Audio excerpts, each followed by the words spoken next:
Hello बच्चों, मेरा नाम है हर्ष। स्वागत है आपका अपनी चैनल क्लास जोन में। आज के वीडियो लेक्चर में पढ़ने वाले हैं क्लास 8 का चैप्टर 8 जिसका नाम क्या है बच्चों, सेल स्ट्रक्चर एंड फंक्शन। ठीक है, इसके अंदर हम क्या पढ़ने वाले हैं, सेल क्या होता है, सेल की डिस्कवरी किसने की है, सेल के अंदर क्या क्या होता है, सेल का स्ट्रक्चर क्या होता है, सेल का फंक्शंस क्या होते हैं सेल के, और दुनिया में सबसे बड़ी सेल किसकी है, सबसे छोटी सेल किसकी है। और इसके अलावा कुछ ऐसे क्वेश्चन भी है, जब मैं खुद पढ़ रहा था तो मैं खुद भी शॉक्ड हो गया था कि ये क्या है। अगर आपको ये सारे क्वेश्चंस के आंसर जानने हैं तो बने रहिए हमारे साथ। अगर आप इस प्लेलिस्ट को फॉलो करते हो तो आपकी कंप्लीट एनसीईआरटी कवर हो जाएगी और साथ के साथ आपके सारे एक्स्ट्रा क्वेश्चंस भी कवर हो जाएंगे जो कि हमारी क्यूरियोसिटी से रिलेटेड हैं। ठीक है, तो फॉलो करें प्लेलिस्ट को और बाद में मत कहना सर आपने बताया नहीं। तो चलिए शुरू करते हैं। अब करते हैं चैप्टर को शुरू। सबसे पहले जानते हैं सेल के बारे में। सेल को समझने से पहले समझ लेते हैं कि सेल होता क्या है। कुछ ना कुछ बनाने के लिए किसी ना किसी चीज़ की ज़रूरत होती है। जैसे कि हम बिल्डिंग बना रहे हैं तो हमको किसकी ज़रूरत है, ब्रिक्स की, ईंटों की। ठीक है, ऐसी हमारी जो बॉडी होती है इसको बनने के लिए किस चीज़ की ज़रूरत होती है, सेल की। जो सबसे छोटा पार्ट होता है किसी भी ऑर्गेनिज्म को बनने के लिए वो क्या होता है, उसका सेल। ठीक है, तो हमको सेल से क्या समझ आ रहा है, दुनिया में जितनी भी चीज़ें हैं मतलब लिविंग थिंग्स जो भी हैं उनको बनने के लिए किस चीज़ की रिक्वायरमेंट होती है, सेल की। मतलब कि सेल से सेल मिलकर क्या होती है, एक ऑर्गेनिज्म बनता है। ऑर्गेनिज्म का मतलब क्या है, जो भी लिविंग थिंग्स होती हैं, प्लांट हो गए, एल्गी हो गए, बैक्टीरिया हो गए, ह्यूमंस हो गए, एनिमल हो गए, सारी चीज़ किसके अंदर आती है, लिविंग ऑर्गेनिज्म के अंदर, है ना, या फिर लिविंग थिंग्स के अंदर। तो ये सारी चीज़ किससे मिलके बनेगी, सेल से मिलके बनेगी। और इसी चीज़ पर मुझे एक शायरी याद आ रही है, जिस प्रकार ईंट पर ईंट रख के दीवार बनाई जाती है, ऐसे ही सेल से सेल मिलकर बॉडी बन जाती है।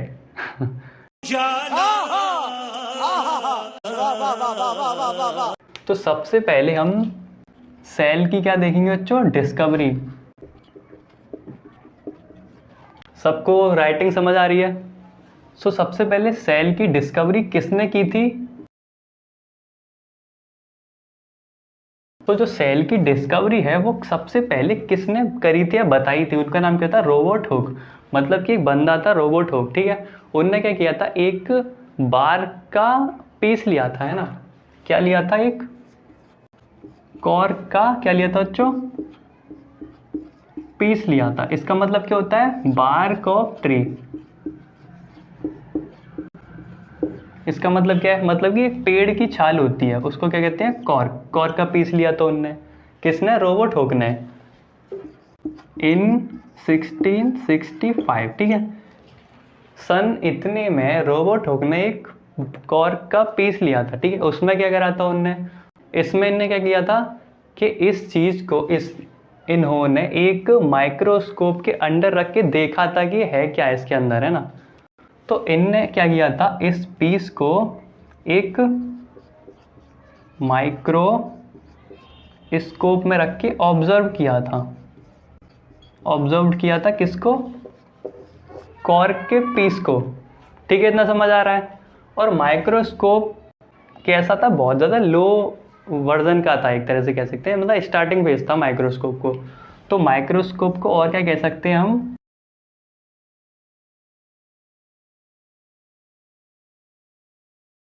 मतलब कि माइक्रोस्कोप का अगर हम दूसरा नाम कहें तो क्या कह सकते हैं, सिंपल मैग्नीफाइंग डिवाइस। मतलब कि एक ऐसा डिवाइस जो कि हमको जूम करके दिखाता है किसी भी चीज़ को। ठीक है, तो उन्होंने क्या किया था, रॉबर्ट हुक ने 1665 में एक कॉर्क का पीस लिया था। उसका मतलब क्या है, एक ट्री की छाल। ठीक है, इतना समझ आ रहा है।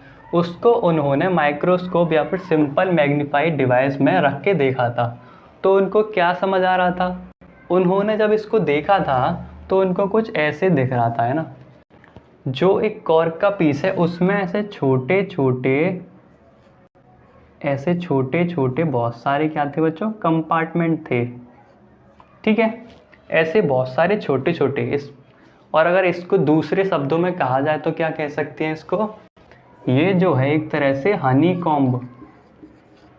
मतलब कि आप सभी ने मधुमक्खी का छत्ता तो देखा होगा, और उसमें जो होते हैं इस टाइप के एक तरह से बने होते हैं कंपार्टमेंट। मतलब कि होल होते हैं और वो आपस में सेपरेट होते हैं एक पतली सी बाउंड्री से। ठीक है, तो उसको जो एक एक ऐसा पार्ट है, ऐसे एक ये पार्ट है, एक अलग पार्ट है, एक अलग पार्ट है, तो ये एक पार्ट है, इसको इन्होंने क्या बोला था, एक कंपार्टमेंट।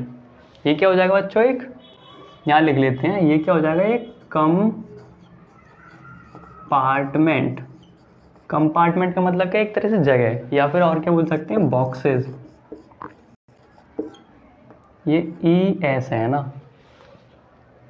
तो मतलब कि जो हनीकॉम्ब जैसे दिखने वाली एक छेद छेद सा स्ट्रक्चर बनना था, उसमें पर होल को उन्होंने क्या बोला था, एक कंपार्टमेंट बोला था, या फिर क्या बोल सकते हैं, बॉक्सेस। ठीक है, ये जो कंपार्टमेंट या बॉक्सेस है, इन्होंने इसको एक अलग नाम दिया था। ठीक है, वो नाम क्या था, अगर हम साइंस के अकॉर्डिंग देखें तो वो क्या होता है, जो सेल। ठीक है, इतना समझ आ रहा है। तो मतलब कि रोबर्ट हुक ने इतने सन में कॉर्क के पीस को ऑब्जर्व किया था, किसके अंदर, माइक्रोस्कोप के अंदर। और माइक्रोस्कोप कैसा था, बहुत ज़्यादा लो वर्जन का था, इसलिए उसको और क्या बोल रहे हैं, सिंपल मैग्नीफाई डिवाइस।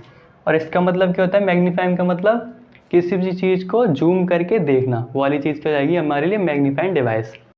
सो उसको उन्होंने देखा था, किसको, कॉर्क के पीस को।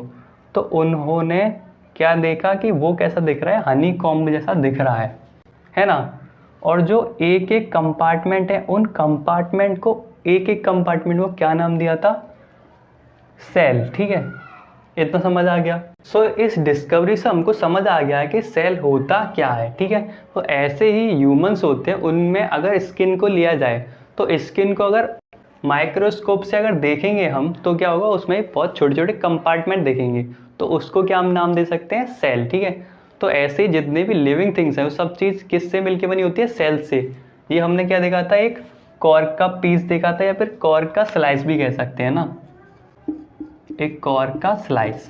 ठीक है, तो ये जो बार्क थी वो कैसी थी, जब किसी पेड़ की बार्क को लेंगे तो कुछ टाइम बाद वो कैसी हो जाती है, डेड हो जाती है। तो ये जो उन्होंने देखा था ऑब्जर्व करके सेल, तो वो कैसी हो गई थी, डेड हो गई थी ना। तो यहाँ पर ये जो सेल ऑब्जर्व हुई थी वो कैसी थी, डेड। सो इनके लगभग 150 साल बाद, कितने टाइम्स बाद, ये एक्स्ट्रा में है ना।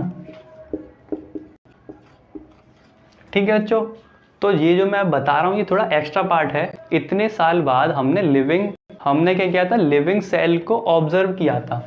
इतने साल बाद हमने क्या किया था, लिविंग सेल को ऑब्जर्व किया था। ये तो डेड हो गया था, डेड में हमको ना तो इसका स्ट्रक्चर दिखा था ना फंक्शन दिखा था। ये क्या दिखा था, खाली बहुत ज़्यादा लो लेवल का दिख रहा था, मतलब खाली एक गोल गोल सा दिख रहा था। उसको हमने नाम क्या दे दिया था, सेल। तो हमने लगभग 150 साल बाद लिविंग सेल की एक तरह से स्टडी की थी, किसके अंडर, एक माइक्रोस्कोप के अंडर। माइक्रोस्कोप कैसा था, बहुत ज़्यादा हाई लेवल का था। और उस हाई लेवल के माइक्रोस्कोप को हम क्या कह सकते हैं, इम्प्रूव्ड माइक्रोस्कोप। मतलब कि इम्प्रूव्ड माइक्रोस्कोप में हमने लिविंग सेल को देखा था, तो हमको उसका स्ट्रक्चर और फंक्शन ढंग से दिख रहा था कि क्या क्या हो रहा है उसके अंदर। और भी जैसे कि अभी हमने देखा था कि यहाँ पर छोटी छोटी चीज़ें हैं, वो क्या थी, सेल। अब सेल को भी और ज़्यादा जूम करके देखा गया था इम्प्रूव्ड माइक्रोस्कोप के ज़रिए, तो हमको सेल के अंदर और भी बहुत सारी चीज़ें पता लगी इनके लगभग 150 साल बाद। ठीक है, जब हमने और ज़्यादा इसको ऑब्जर्व किया, स्टडी की। ठीक है, आगे समझ। अब अगली वीडियो में हम पढ़ेंगे सेल को और ज़्यादा डिटेल में, सेल क्या होती है। ये तो हमने समझ लिया है सेल क्या होती है, अब इसका स्ट्रक्चर कैसा होता है, इसका फंक्शन कैसा होता है, इसके अंदर और क्या क्या चीज़ें होती हैं, उन सब चीज़ों को हम जानेंगे अगली वीडियो में। ठीक है, तो बने रहिए हमारे साथ। सो वीडियो आपको कैसा लगा कमेंट जरूर बताएं। Thank you. खत्म, bye bye, tata, goodbye, गया।